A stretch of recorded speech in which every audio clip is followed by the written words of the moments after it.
भगवान जगन्नाथ खुद मंदिर से बाहर क्यों निकले और चुपचाप गाय के पीछे क्यों चल पड़े? वो गाय उन्हें जहां ले गई, वहां जो सच छुपा था, उसे देखकर खुद भगवान की आंखों में आंसू आ गए।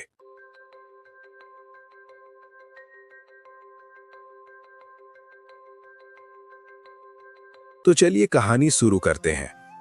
उड़ीसा की पवित्र नगरी पुरी, जहां हर सुबह सूरज की पहली किरण के साथ ही शंखों की ध्वनि, मंदिर की घंटियों की गूंज और भक्तों के भजन पूरे वातावरण को भक्ति से भर देते थे। ये वही भूमि थी जहां हर गली में श्रद्धा बहती थी, हर घर में भक्ति बसती थी और हर दिल में भगवान जगन्नाथ का नाम धड़कता था। मंदिर का विशाल शिखर आकाश को चीरता हुआ खड़ा रहता था। उसके ऊपर लहराता ध्वज मानो हर किसी को ये याद दिलाता था कि यहाँ रहने वाला हर प्राणी भगवान की शरण में है। भक्त दूर दूर से आते, कई कई दिनों की यात्रा करके सिर्फ एक झलक पाने के लिए। उनकी आंखों में उम्मीद होती, मन में आस्था और हृदय में गहरी शांति की खोज। मंदिर के द्वार पर भीड़ लगी रहती, कोई हाथ जोड़कर खड़ा होता, कोई आंखें बंद करके प्रार्थना करता, तो कोई भगवान के नाम का जप करता हुआ आंसुओं में भी मुस्कुराता था। लेकिन इसी भीड़ भाड़ और भक्ति के बीच मंदिर के मुख्य द्वार के ठीक सामने एक ऐसी घटना घट रही थी जिसे पहले किसी ने गंभीरता से नहीं लिया। वहां एक गाय रोज खड़ी रहती थी। वो साधारण गाय नहीं थी। उसके चेहरे पर एक अजीब सी उदासी थी। उसकी आंखों में एक गहरा दर्द था जिसे देखकर भी लोग समझ नहीं पा रहे थे। वो ना किसी से कुछ मांगती थी, ना आवाज करती थी, बस मंदिर के द्वार को देखती रहती और उसकी आंखों से लगातार आंसू बहते रहते। शुरुआत में लोगों ने सोचा कि शायद वो भूखी होगी। कुछ भक्तों ने उसके सामने घास रख दी, कुछ ने पानी रखा, लेकिन उसने कुछ भी नहीं खाया। वो बस उसी तरह खड़ी रही, जैसे किसी का इंतजार कर रही हो, जैसे किसी को पुकार रही हो जिसे सिर्फ वही देख सकती थी। दिन बीतते गए और ये दृश्य रोज का बन गया। सुबह की आरती हो, दोपहर का भोग लगे या शाम की संध्या आरती, वो गाय हमेशा वहीं खड़ी रहती, उसी दिशा में देखती और चुपचाप रोती रहती। धीरे धीरे लोगों को ये अजीब लगने लगा। कुछ भक्तों को लगा कि ये उनकी भक्ति में बाधा डाल रही है। एक दिन मंदिर के एक पुजारी ने गुस्से में कहा, ये रोज यहाँ खड़ी होकर रोती रहती है, इससे भक्तों का ध्यान भटकता है। दूसरे ने भी कहा, भगवान के द्वार पर अशांति फैलाना पाप है, इसे यहाँ से हटाओ। कुछ लोग आगे आए और उन्होंने उस गाय को वहां से हटाने की कोशिश की। उन्होंने उसे धक्का दिया, आवाज लगाई, लेकिन गाय ने कोई विरोध नहीं किया। वो कुछ कदम पीछे गई, फिर धीरे से मुड़ी और फिर से मंदिर की ओर देखने लगी। उसकी आंखों से आंसू अब भी बह रहे थे, जैसे उसे कोई फर्क ही नहीं पड़ा हो कि उसे भगाया गया है। अगले दिन जब लोग मंदिर आए तो वो गाय फिर वहीं खड़ी थी, वही जगह, वही नजरें, वही आंसू। अब ये बात लोगों के मन में सवाल बनकर उठने लगी। एक बूढ़ा व्यक्ति बोला, ये कुछ ढूंढ रही है। दूसरा बोला, नहीं, ये किसी को बुला रही है।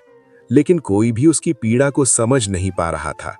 दिन बीतते गए, मौसम बदलते गए, लेकिन उस गाय का व्यवहार नहीं बदला। वो हर दिन आती, खड़ी रहती और रोती रहती। कुछ लोग अब उसे दया की नजर से देखने लगे, तो कुछ अब भी उसे परेशानी समझते थे, लेकिन सच्चाई किसी को नहीं पता थी। एक रात आसमान में काले बादल छाए हुए थे। हल्की ठंडी हवा चल रही थी। पूरा शहर गहरी नींद में डूबा हुआ था। मंदिर के दरवाजे बंद हो चुके थे, दीपक धीमे धीमे जल रहे थे और चारों ओर एक गहरी शांति फैली हुई थी। रात के लगभग 2 बजे अचानक मंदिर के गर्भगृह में एक हल्की दिव्य रोशनी फैलने लगी। हवा में कमल की सुगंध घुल गई। मंदिर के भीतर स्थापित भगवान जगन्नाथ की मूर्ति के नेत्र अचानक चमक उठे। धीरे धीरे, बिना किसी आहट के, भगवान अपने सिंहासन से उठे। ये कोई सामान्य घटना नहीं थी, ये दिव्यता का जीवंत रूप था। उन्होंने धीरे से मंदिर का द्वार खोला और बाहर आ गए। बाहर वही गाय खड़ी थी, जैसे वो इसी पल का इंतजार कर रही हो। जैसे ही उसने भगवान को देखा, उसकी आंखों से आंसू और तेज बहने लगे। उसने धीरे धीरे मुड़कर चलना शुरू किया। भगवान बिना कुछ बोले उसके पीछे चल पड़े। रात की खामोशी में वो दोनों आगे बढ़ रहे थे।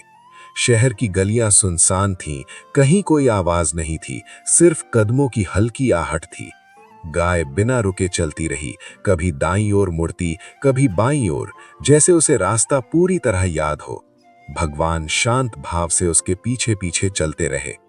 कुछ देर बाद वे शहर के किनारे पहुंचे, जहां टूटी फूटी झोंपड़ियां थीं, जहां गरीबी और संघर्ष की कहानी हर दीवार पर लिखी थी। गाय एक झोंपड़ी के सामने रुकी और अंदर चली गई। अंदर से उसके रोने की आवाज आने लगी, जो अब पहले से ज्यादा दर्द भरी थी। भगवान भी अंदर गए। जो दृश्य उनके सामने था, उसे देखकर किसी का भी दिल टूट सकता था। झोपड़ी के एक कोने में एक छोटा सा बछड़ा पड़ा था।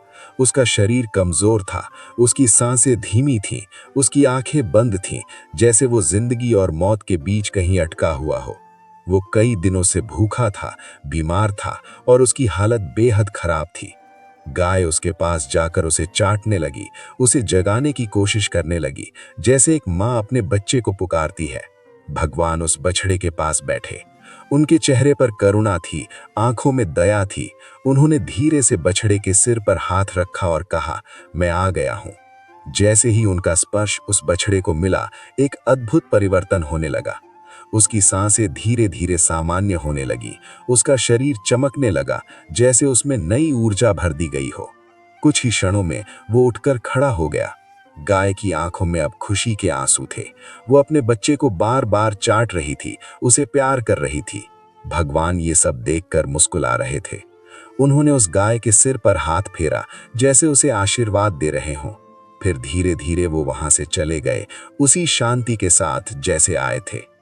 अगली सुबह जब लोग उस इलाके में पहुंचे, तो उन्होंने एक अद्भुत दृश्य देखा। वही गाय और उसका बछड़ा दोनों स्वस्थ थे। झोपड़ी के बाहर जमीन पर छोटे छोटे पैरों के निशान थे और हवा में अब भी कमल की हल्की सुगंध थी। लोग समझ गए कि ये कोई सामान्य घटना नहीं थी। सबकी आंखों में आंसू आ गए। उन्हें एहसास हुआ कि जिस गाय को वो परेशान समझ रहे थे, दरअसल वो मदद मांग रही थी। वो अपने बच्चे के लिए भगवान को पुकार रही थी और भगवान उसकी पुकार सुनकर खुद उसके पास आए थे। उस दिन के बाद लोगों की सोच बदल गई। उन्होंने समझा कि भगवान के लिए कोई छोटा या बड़ा नहीं होता।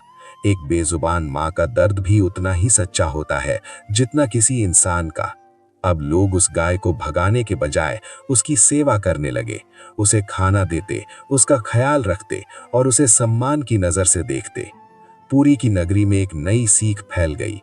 भक्ति सिर्फ मंदिर में पूजा करने से नहीं होती, बल्कि दूसरों के दर्द को समझने से होती है।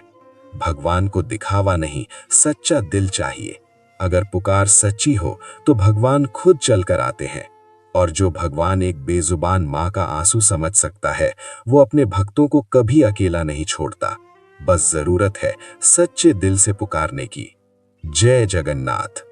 अगर हमारी मेहनत आप लोगों को पसंद आई हो तो लाइक एंड सब्सक्राइब करें और कमेंट में जरूर लिखें, जय जगन्नाथ।